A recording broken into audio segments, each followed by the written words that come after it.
안녕하십니까. 지방자치 30주년 토크 콘서트 자치분권 2.0 새로운 출발을 위해. 여러분 안녕하십니까. 진행의 임평순입니다. 지방자치법 전부 개정안이요. 국회 본회의를 통과해서 내년 1월 13일부터 지방분권 2.0 시대가 본격적으로 개막이 됩니다. 이 앞서서요, 경기도민의 이해를 돕고 또 지방자치 미래 전략 방안 등을 고민하고자 모셨습니다. 경기도 의원분들과 전문가 위원을 모시고 자치분권이 왜 중요한지, 지방분권이 왜 필요한지에 대해서 한번 이야기를 통해서 쉽게 전달하고자 합니다. 자, 오늘 게스트분들 모셨는데요. 소개해드릴까 합니다. 경기도의회 자치분권발전위원회 자치분권 분과위원장이세요. 배수문 의원님, 안녕하십니까? 예, 안녕하세요. 과천 출신 배수문 도의원입니다. 반갑습니다. 분과위원장이신 천영미 의원님 나와 계십니다. 네, 안녕하세요. 안산 출신의 천영미 도의원입니다. 반갑습니다. 네, 반갑습니다. 헤어스타일이 시원해지셨어요. 네, 시원하게. 겨울인데. 네. 멋있습니다. 네, 고맙습니다. 자, 우리 박욱빈 의원님 나와 계십니다. 재정분권 분과위원이세요. 네, 안녕하십니까. 수원 출신 박욱빈입니다. 만나서 반갑습니다. 네, 반갑습니다. 전문가 의견도 귀담아 드려야죠. 지방의회 발전연구원 연구부장 우리 신원득 교수님 참석해 주셨습니다. 안녕하십니까, 신은덕입니다. 반갑습니다. 네, 자 거두절미하고 바로 질문에 들어가겠습니다. 왜 중요한가요? 자치분권 왜 중요한 거예요? 예, 자치분권 말 그대로요. 스스로 다스리고 스스로 권력을 나눈다 이런 뜻이잖아요. 분권이 왜 중요하냐면 지방자치가 시작된 지 한 30년 됐습니다. 처음에 시작했을 때와 지금 경제 규모를 비교해 보면 우리나라가 한 10배 이상 나겠죠. 그리고 세계적으로 우리나라의 위상도 달라져 있고요. 네네. 그리고 국가 경쟁력도 뭐 거의 경제 같은 건 8위까지 올라가 있는 상황이지 않습니까? 이런 나라를 운영하는 시스템에서 중앙에 너무 많은 권력이 지금 몰려 있어요. 거의 90%?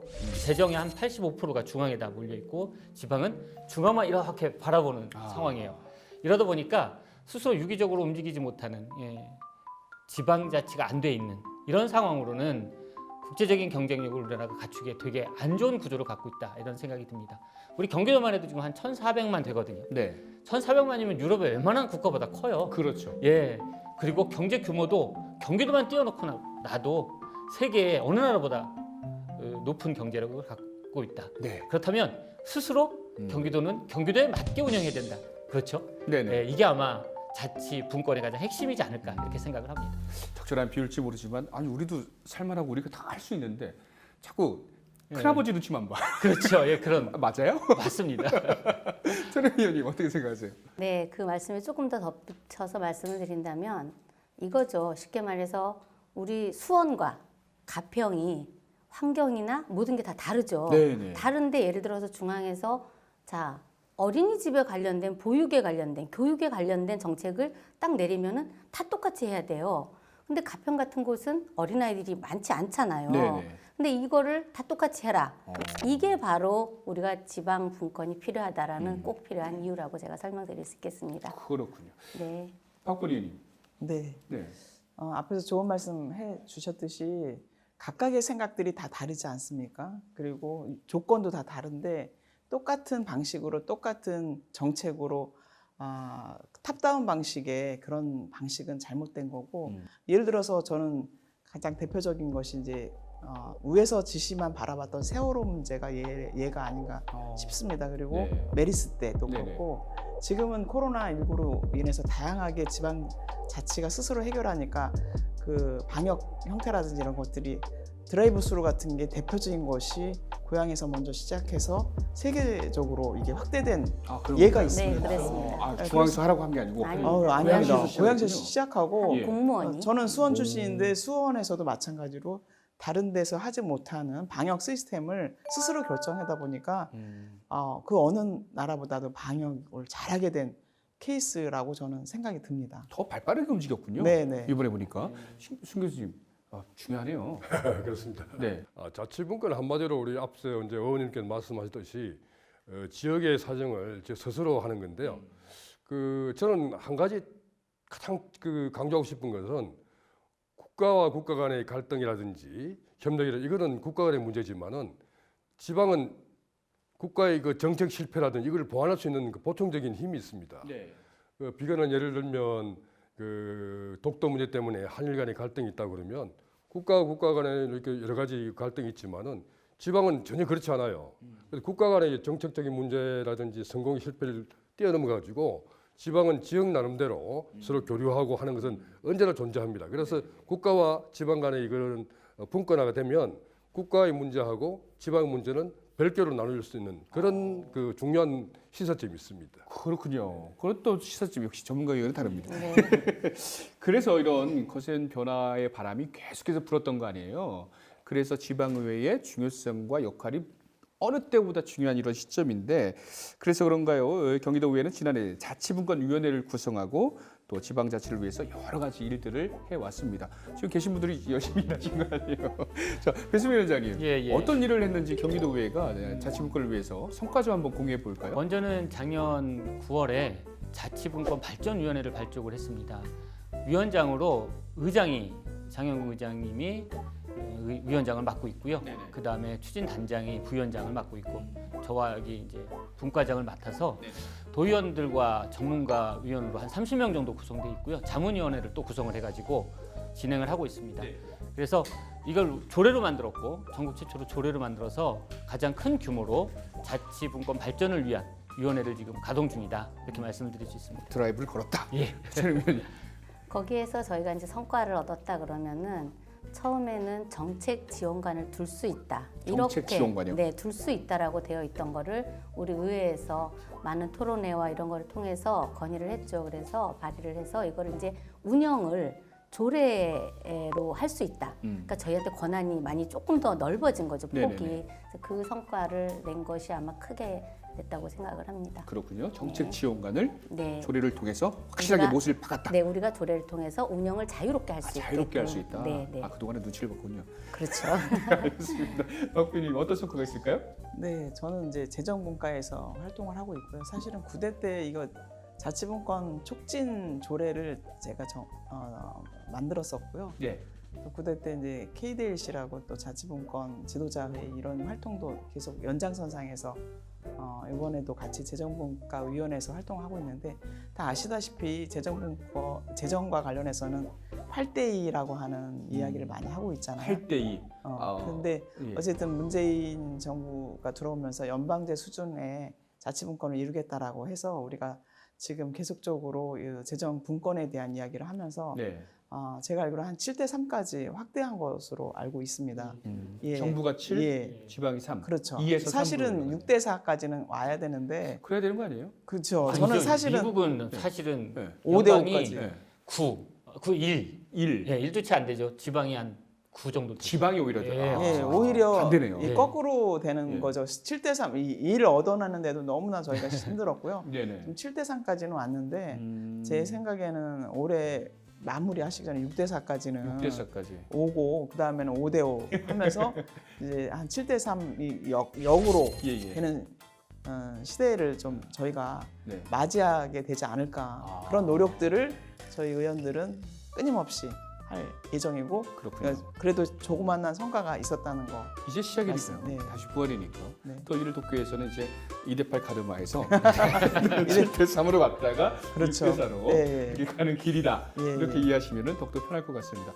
예산이 무엇보다 중요한 거잖아요. 그렇잖아요, 위원장님. 사실은 예산이 권한이죠. 뭐 코난이잖아요. 가장 큰 권한이죠. 돈을 줘야 예. 뭘 할 거 아닙니까? 그렇죠.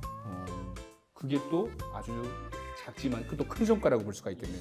알겠습니다. 어쨌든 예산이 있어야 되니까 예. 모든 게. 예, 박 부인이 예산이 있어야 된다고 지금 궁시렁 거시죠. 그렇죠. 예산이 있어야 자치가 이루어지는 거기 때문에 기본이잖아요. 맞습니다. 예, 어쨌든 여러분의 활약이 있어서 조그마한 또 자치분권을 기대해 볼 수가 있는데 앞서 인사말에서 언급했듯이 의회의 인사권 독립 그리고 또 정책 지원관 독립 아까 또 도입 이런 얘기도 했었는데 내년 1월 본격적으로 시행을 앞두고 있습니다. 교수님, 우리는 이제 자치분권 실현을 위해서 도의회 역할 강화 방안을 논의해야 할 때입니다.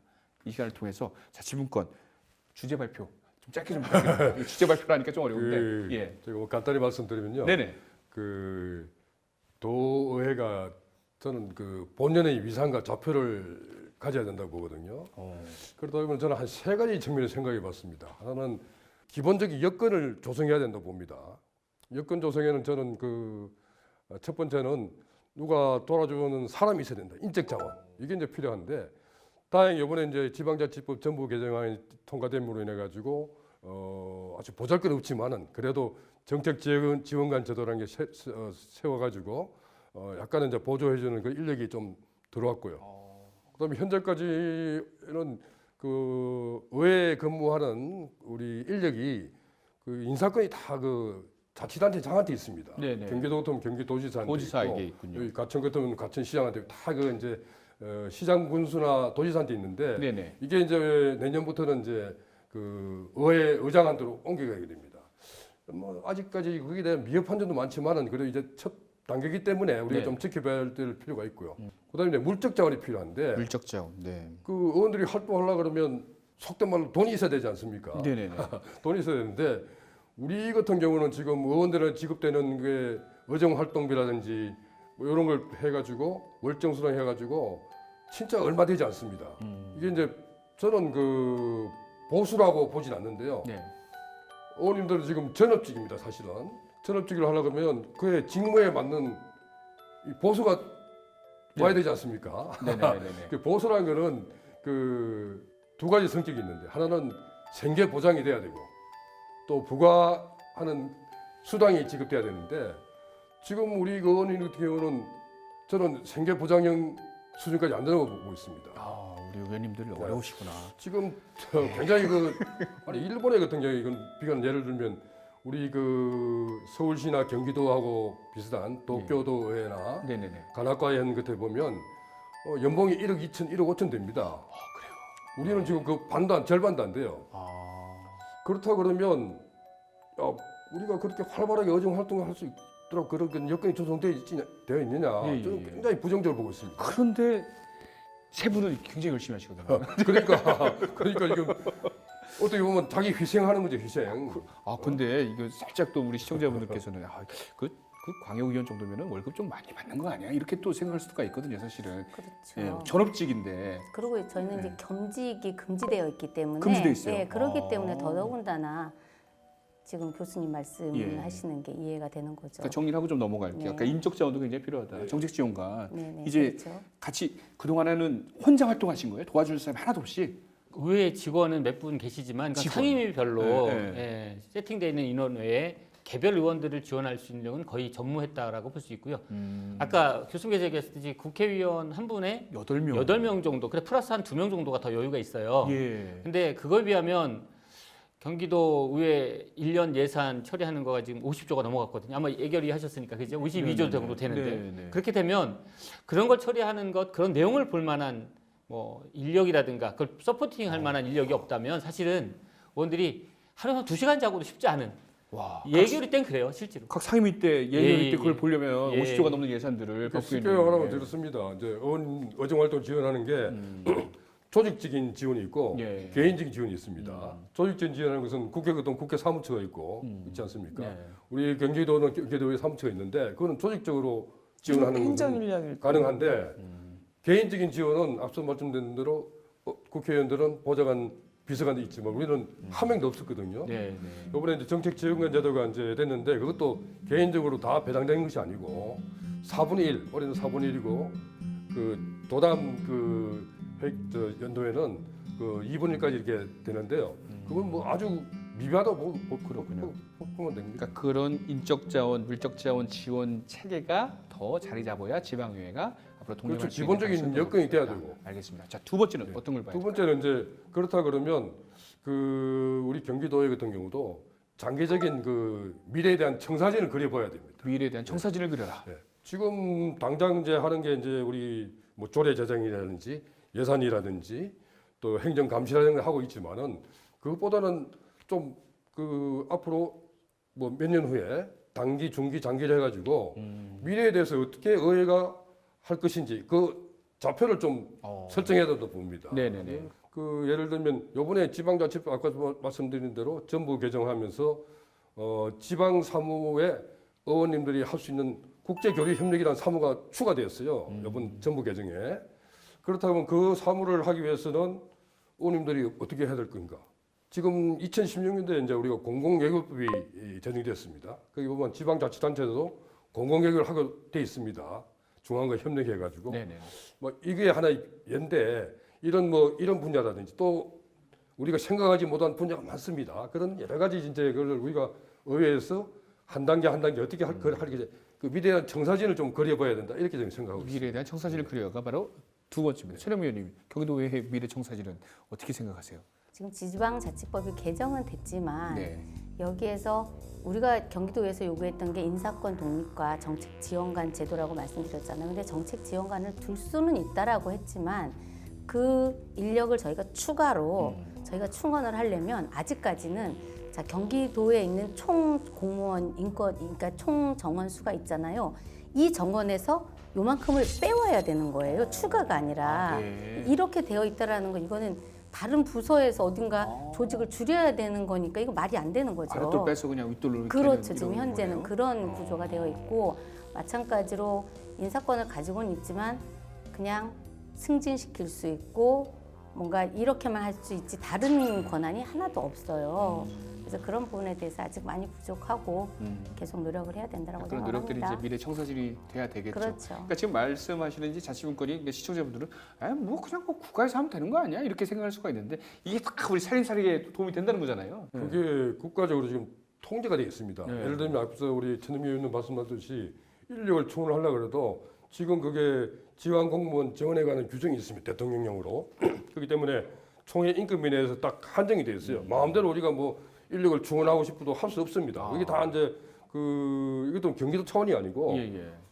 중앙 정부에서 이걸 딱 통제를 하고 있기 때문에 마음대로 할 수 없습니다. 저는 시민 도민의 입장에서 저는 그냥 우리 광역 의원님들이 그냥 마음대로 다 하시는 줄 알았어요.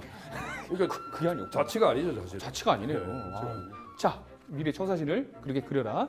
자, 세 번째 한번 가보죠. 세 번째는 이제 그 활동하시는 우리 의원님들의 그 자치 역량을 좀 길러야 된다. 아, 이게 의원님들 이제 역량을 길러야 역량이라는 것은 사실 저는 여기서 지적하고 싶은 것이 우리 그 경기도만에도 초선이 제일 많습니다. 초선 재선 나오면 이번에 많으시죠. 3선 이상이 없습니다. 예. 근데 그 우리 의원님 계시지만은 여기 재선 의원님 계시지만은 의회에서 활동하면 그게 역량이 쌓이는 거예요. 보면. 그렇죠. 예. 그게 무슨 학교에서 배우는 것이 아니라 조선, 재선, 삼선 하면 의회에서 이렇게 하고 의정 활동 이렇게 하고 또 우리 그 자치 입법을 어떻게 하고 예산 어떻게 하고 이게 길러지는데 저는 이게 학습으로 배우는 거 있지만은 그런 지금 우리가 지금 정당 공천제랄까요? 이런 문제 때문에 상당히 우리가 그 다선의원이 없거든요. 그래서 이런 문제를 앞으로 극복해야만 되지 않을까 저는 그런 생각을 가지고 있습니다. 그렇군요.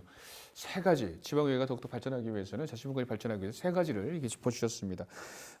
향후 대안이나 발전 방향 등을 한번 또 고민해봐야 될 시점인데 배수민 의원님 그러면은 지금 한 가지 고민하고 있는 게 있어요. 예. 지방자치법 전부 개정은 통과가 돼서 내년 1월 13일부터 시행이 되는데 지방이 국가랑 비슷하게 집행부 권한이 너무 커요. 집행부라는 것은 이게 시장 권한이 큰 거죠. 시장. 공무원 네. 조직이 훨씬 큰 거죠. 그래서 네. 의회에서 견제를 해야 되는데 네. 의회의 권한이 거의 전무하다시피 합니다. 근데 지방자치법 전부 개정을 해놓고 보니까 예. 의회 관련된 건 좀 두 가지만 얘기됐는데 나머지는 더 지방 행정을 더 강화시켜 놨어요. 그래서 보니까 시장 군수의 권한이 훨씬 더 커진 상황이 된 거예요. 그래서 네. 저희 의회에서는 지금 지방의회법을 다시 한번 만들어야 되지 않을까라는 생각을 하는 거죠. 그래서 지방의회에서 자치적으로 얼마만큼 권한을 가지고 네. 견제를 할 수 있는지 이런 것들 세밀하게 해서 지방의회법을 통과시켜야 된다. 지금 이렇게 준비하고 있고 그걸 위해서 토론회도 했고요. 그거를 중앙에 지금 건의도 돼 있는 상태입니다. 그래서 지방의회법이 지금 발의는 되어 있습니다. 발의되어 있어서 그걸 지금 계속 손보고 있는데 이게 아마 저는 이번 국회에서 꼭 통과가 돼야 된다. 이렇게 생각하고 있습니다. 그렇군요.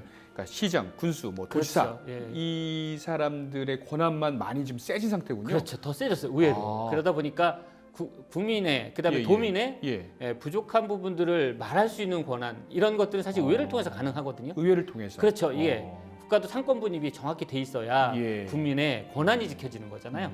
예. 그렇게 보시면 될 것 같아요. 도지사님들, 도시장님들, 군수님들 행정 추진하기 편해지셨네요. 박 의원님 앞으로 향후 발전 대응에 대해서는 어떻게 생각하십니까? 지금 의회법도 다시 제정해야 된다고 좀 말씀하시는데. 사실은 저는 이제 조례를 수없이 자치 법규가 많은데 자치 법규 자체가 사실은 국회법에 시행령보다 못할 때가 많이 있습니다. 네. 좀 그런 부분이 상당히 안타깝고 지금 인사권과 관련해서도 사실은 우리가 의회가 별도로 인사권을 가져야 아까 말씀드렸던 행정부를 견제하고 비판할 수 있는데, 그러니까 우리가 대부분 기관 대표를 이야기하는데 전혀 지금 권한 자체가 다 기관장한테 돼 있다 보니까 저희가 견제할 수 있는 구조가 안 되는 거죠. 이게 문제인 거죠, 핵심이. 야, 이게 말씀 듣다 보니까 제가 시민으로서 몰랐던 부분이 굉장히 많네요. 저는 그냥 도의원 정도 되면 뭐 알아서 딱 이렇게 하시겠지 했는데 여러분 이렇게 제한이 많습니다. 자치분권으로 가는 길이 이렇게 험난하네요. 네. 자, 그럼 또 다른 이슈로 한번 시선을 돌려보면 최근 그 정계 이슈는 단연 2달여 남았나요? 이제 대선입니다. 지금 언론 TV만 보면은 뉴스밖에 안 나오는데 이번 대선이 자치분권을 통한 지방을 좀 살릴 건지 그런 공약들은 저는 사실 보면 안 나와요. 안 나오고 있는데 궁금해하시는 분들 많을 것 같습니다. 배수민님 어떻게 생각하십니까?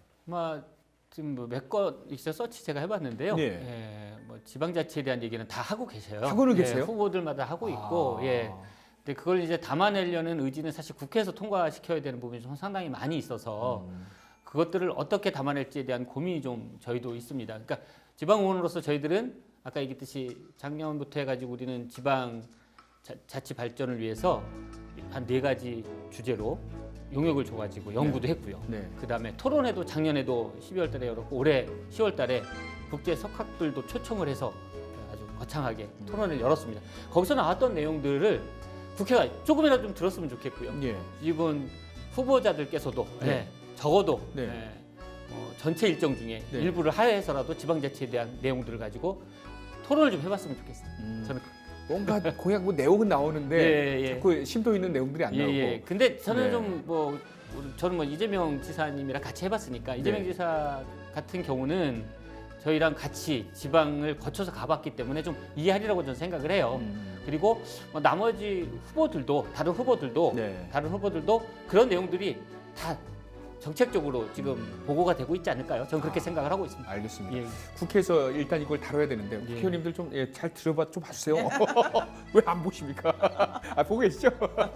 최영민 의원 이제 내년 1월부터예요. 네, 이럴 때 좀 그러니까 쉽게 말하면 물 들어왔을 때 배 적고 노 적고 해야 되는데 그렇죠. 이 대선 후보들이 좀 다뤄줘야 될 것 같아요. 그러니까는 제가 볼 때는 사실은 지난 대선 때보다는 이 지방 분권에 대한 내용은 사실 양 후보가 그렇게 많이 나오지 않는 상황입니다. 제가 볼 때는. 네. 그래서 정말 예전에 우리 지난 대선 때 문재인 후보께서는 강하게 맞아요. 말씀 하셨었고 네. 거기에 따라서 또 대통령이 되셔가지고 문재인 정부에서는 헌법 개정안도 발의하고 지방자치법도 개정을 했잖아요. 네. 그런데 참 많이 우려가 되는 게 이 힘들게 오랜 시간 저희가 지방자치법을 개정을 하고 이번에 했는데 이게 만약에 이번 대선 후보들 간에 이게 많이 이슈가 대두화되지 않는다면 이게 멈춰버릴 것 같은 불안함?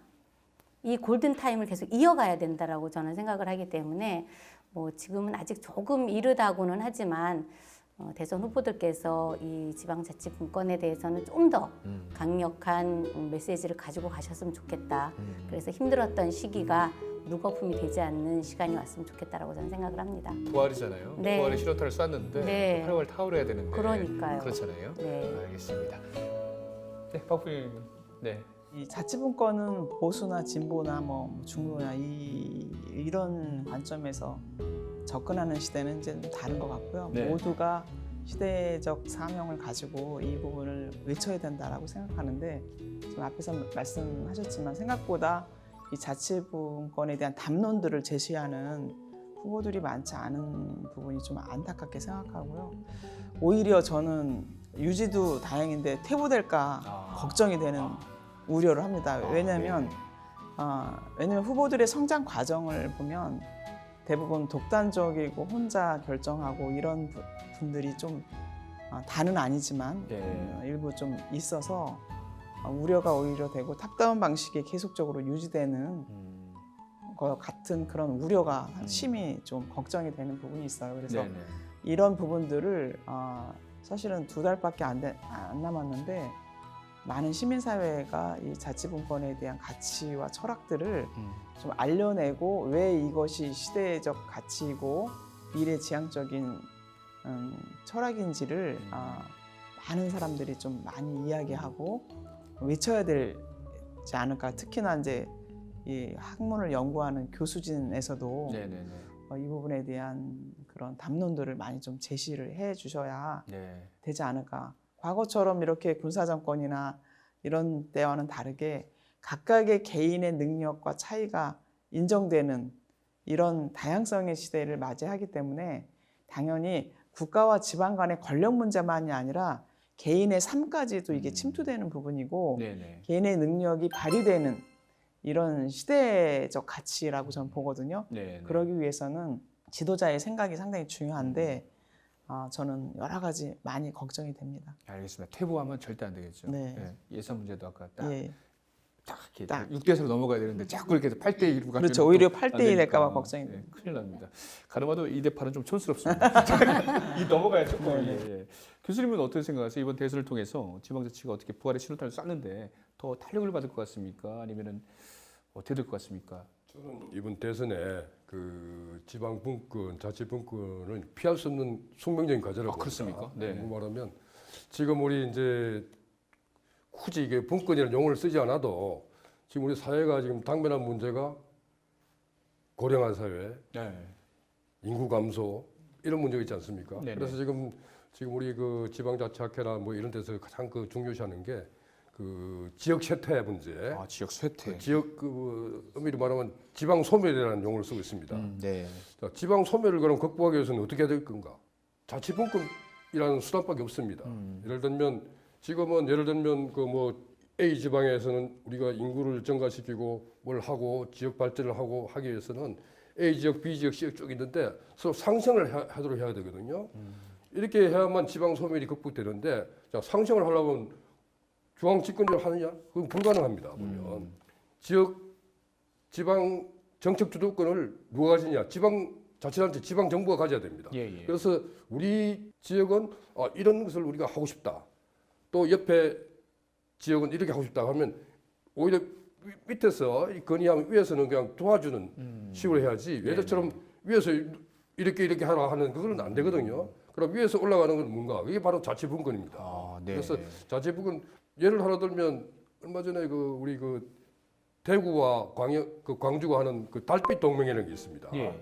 그 대구의 그 들어봤어요. 달구벌 네. 대구의 달구벌 대구하고 빛골 그 하고 광주 빛골하고 해가지고 달빛 동맹이라는 건데 상당히 저 생각하는 걸 많이 느끼게 합니다. 이거 보면 서로 대구와 광주가 서로 필요한 것을 물자를 교환한다든지 서로 지역에 맞는 특성 있는 것을 산업을 육성시킨다든지 뭐 지금은 왜 도로 교통도 마찬가지였습니까? 중앙에서 이게 뭐 철도를 어떻게 놓는다 이런 게 다 국토교통부에서 하는데 그게 아니라 이 서로 지역 간에 우리 이쪽에 도로를 놓자, 철도를 놓자 이런 것이 다 그런 예거든요. 네. 그래서 앞으로 지방 소멸을 극복하려고 그러면 분권화된 지방이 서로 협력하는 그런 상생 전략밖에 없다고 생각합니다. 그래서 이번에 이제 곧 대선도 있고 이러지만은 네. 그걸 염두에 뒀으면 좋겠습니다. 저는. 네, 잘 들으세요.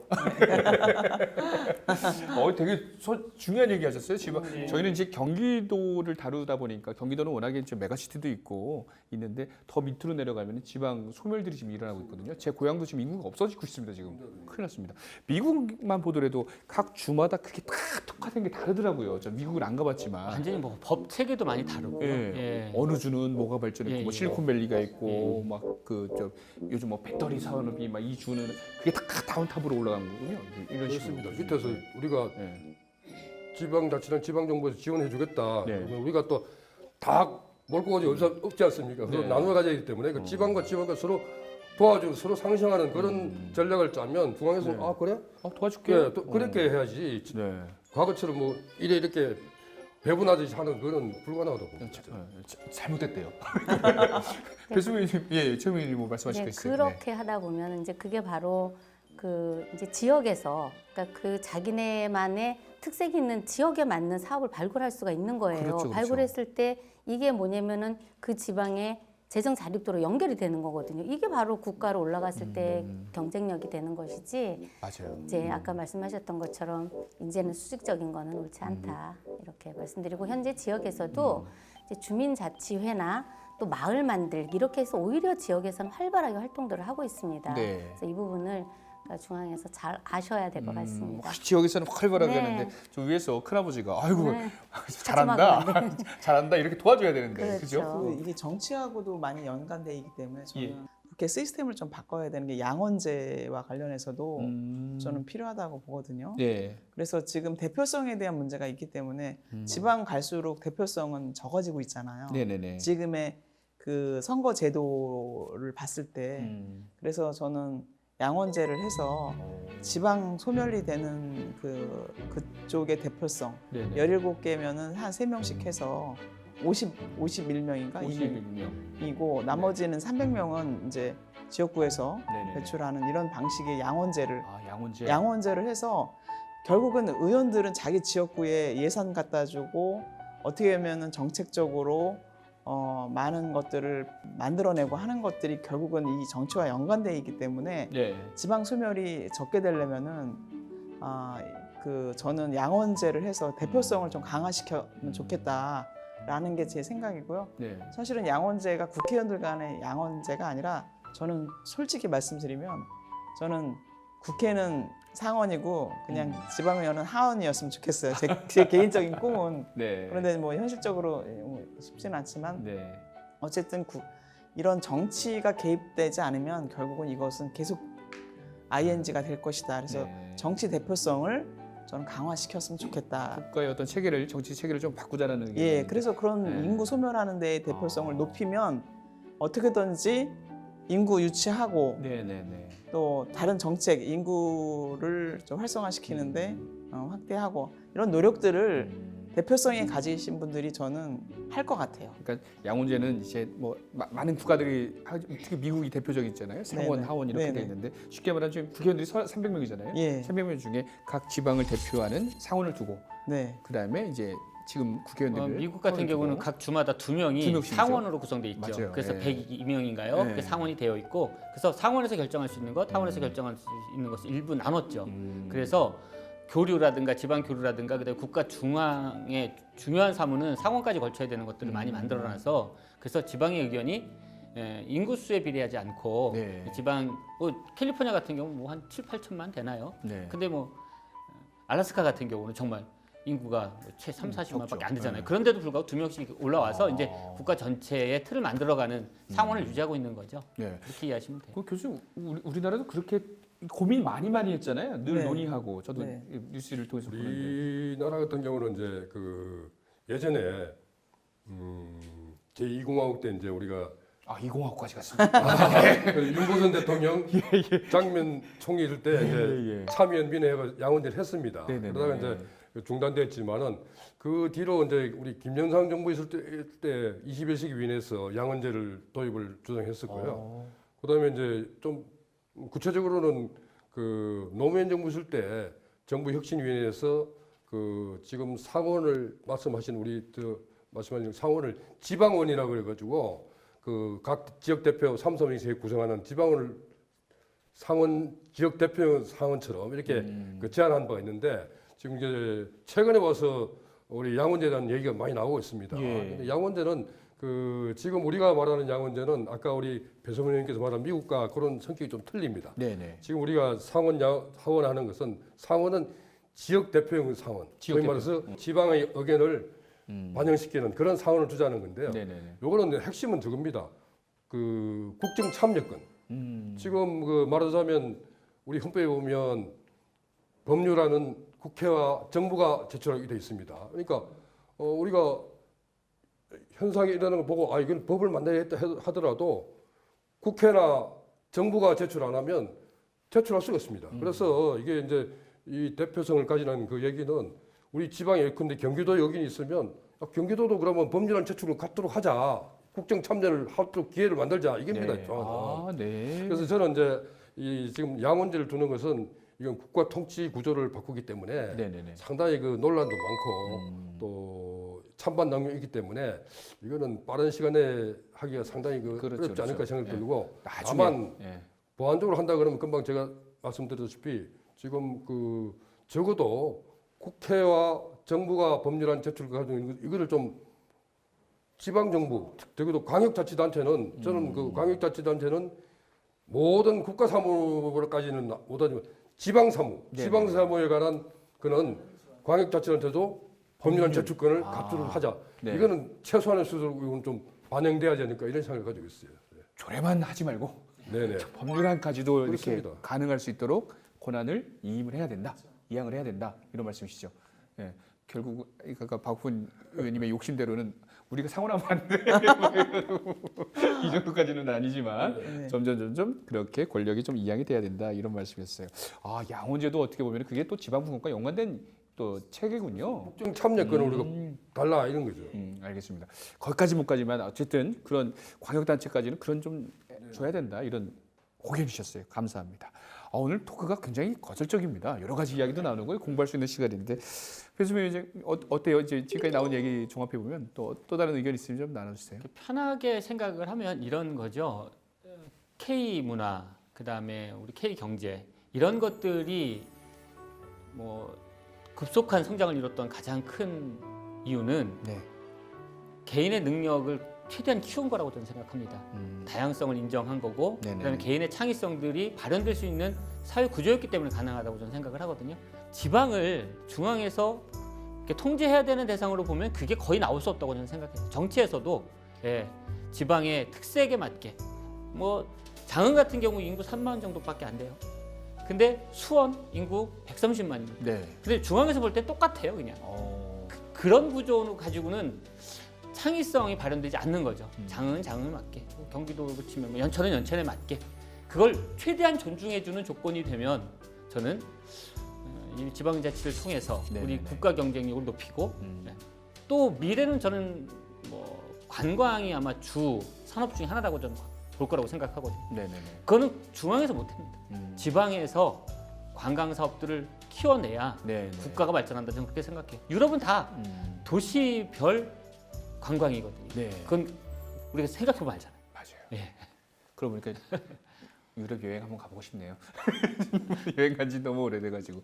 그러고 보니까 우리나라 그 관광 얘기하셔서 그런지 늘 지방 가면은 우리도 흔들다리 놓고 저기도 구름다리 놓고 특색이 자꾸 없어지는 것 같아. 그것도 어떻게 보면은 좀 너무 그런 거 아닌가 생각이 돼요. 그 제가 좀 부연 설명드리면요. 그게 이제 아까 우리 박옥분 의원님께서 말씀하셨다시피 지방에 관한 그 돈이 있어야 됩니까? 예. 저 지금 7대 3 이렇게 돼 있는데 네네네. 저 재정이 지금 그 우리 한때 그 배수민 의원 말씀다시피 관광 산업 같으면요. 제주도 관광 산업 있지 않습니까? 그러면 관광세를 지방에서 과시할 수 있도록 이런 게 필요하거든요. 또 여기 이제 하남시 이쪽에 보면 그 화물 유통기지 같은 경우는 네. 그런 유통세라든지 이런 게 받을 수 있도록 지방에 그걸 좀 줘야 되는데 우리는 지금 과세 자주권이 하나도 없습니다. 다 국채로 그 국가에서 조세 법률에 가지고 국가에서 다 하기 때문에 네네네. 지금 일본 같은 데는 그 산악 지방에 가면요, 그 뭐 폭포 같은 데는 그런 그 환경세라든가요, 그런 것도 저 자치단체에서 예예.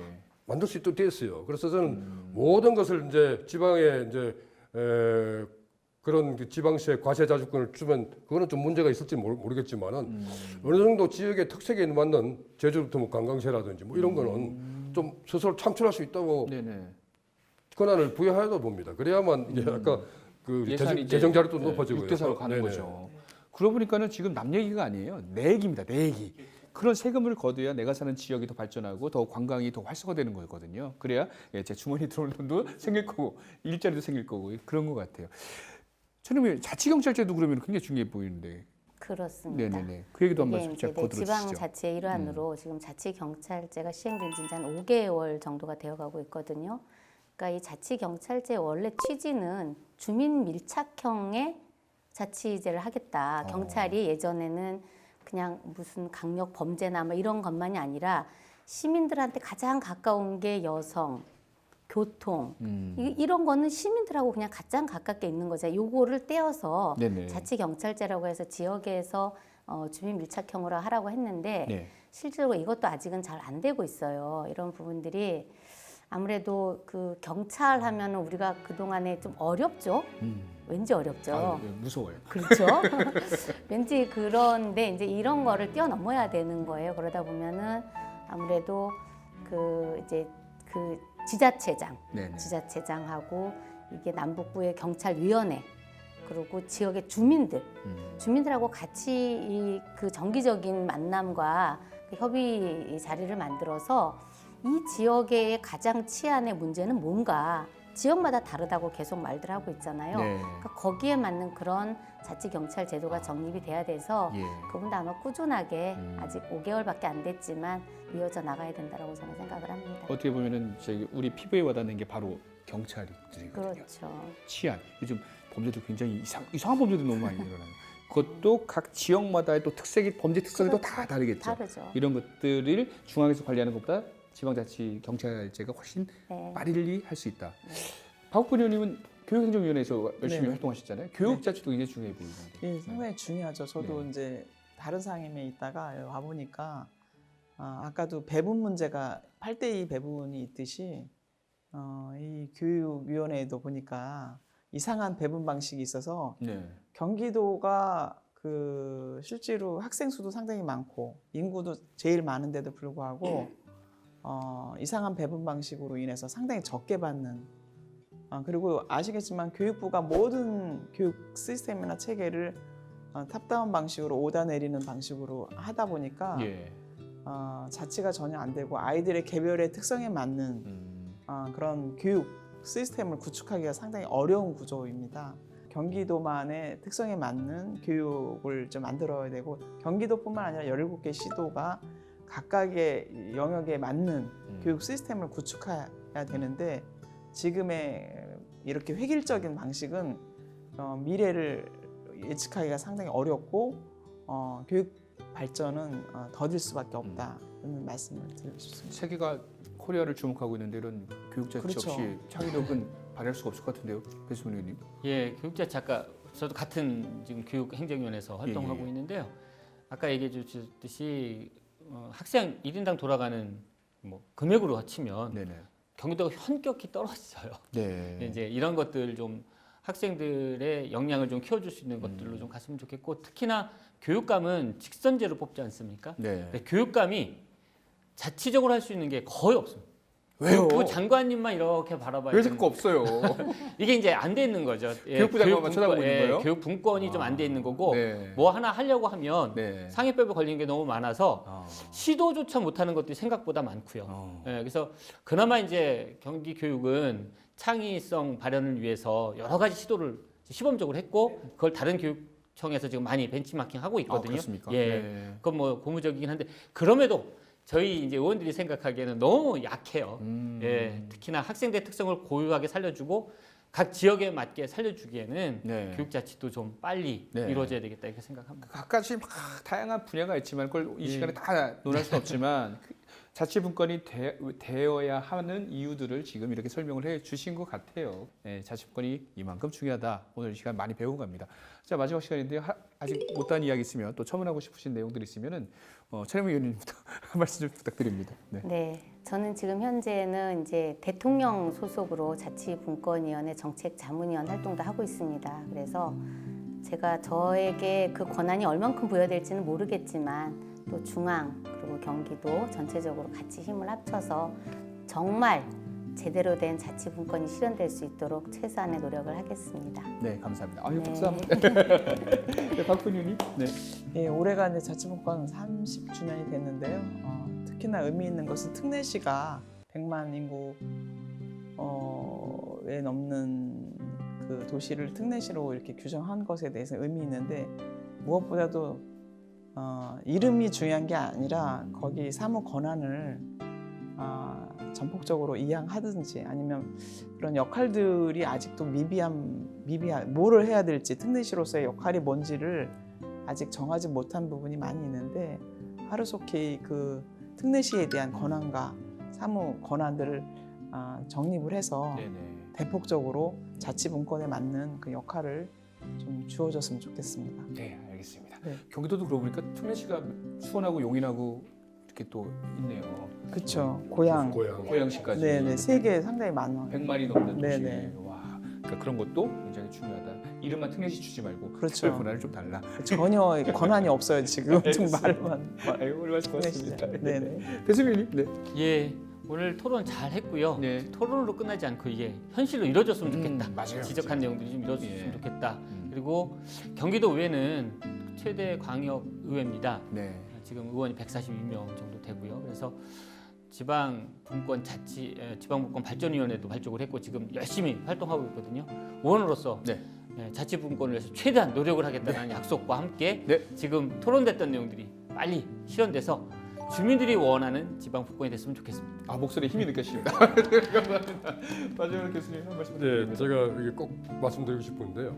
우리가 자치 분권을 얘기하면서 아까 또 토론 중에도 말씀 나왔지만은 자치단체장이 권한이 더 커지는 게 아니냐.